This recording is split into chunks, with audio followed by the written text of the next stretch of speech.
ದೇವರ ಪರಿಶುದ್ಧ ನಾಮಕ್ಕೆ ಸ್ತೋತ್ರ ಉಂಟಾಗಲಿ.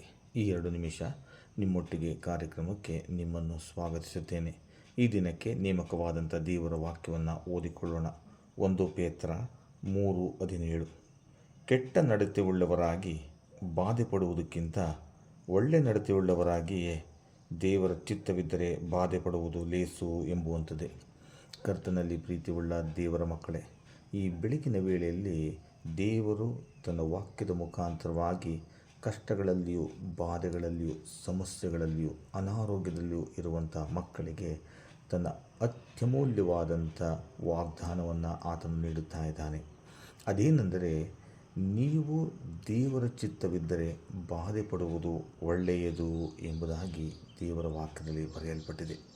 ಪ್ರಿಯರೇ, ಅನೇಕ ಸಾರಿ ನಾವು ನಮಗೆ ಯಾಕೆ ಈ ಕಷ್ಟಗಳು, ಈ ಸಮಸ್ಯೆಗಳು ನಮ್ಮ ಕುಟುಂಬವನ್ನೇ ಯಾಕೆ ಆವರಿಸಿಕೊಳ್ಳುತ್ತದೆ, ನಾನು ಮಾತ್ರ ಯಾಕೆ ಕಷ್ಟಪಡ್ತಾ ಇದ್ದೇನೆ, ಹಿಂಸೆಗಳನ್ನು ಅನುಭವಿಸುತ್ತಾ ಇದ್ದೇನೆ, ಸಮಸ್ಯೆಗಳಲ್ಲಿ ಹಾದು ಹೋಗುತ್ತಾ ಇದ್ದೇನೆ, ಅನಾರೋಗ್ಯದಲ್ಲಿ ಬಿದ್ದುಕೊಂಡಿದ್ದೇನೆ ಎಂಬುದಾಗಿ ನಮ್ಮಷ್ಟಕ್ಕೆ ನಾವು ಈ ಪ್ರಶ್ನೆಯನ್ನು ಹಾಕಿಕೊಳ್ಳುವವರಾಗಿದ್ದೇವೆ.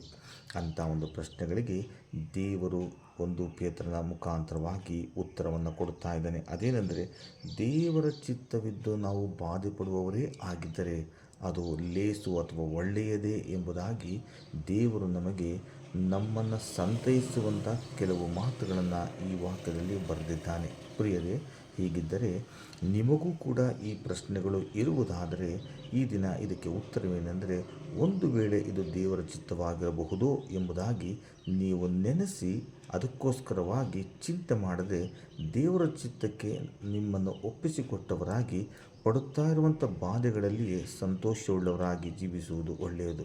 ದೇವರು ಈ ವಾಕ್ಯಗಳನ್ನು ಆಶೀರ್ವದಿಸಲಿ. ನಿಮ್ಮ ದಿನವು ಶುಭಕರವಾಗಿರಲಿ. ಆಮೆನ್.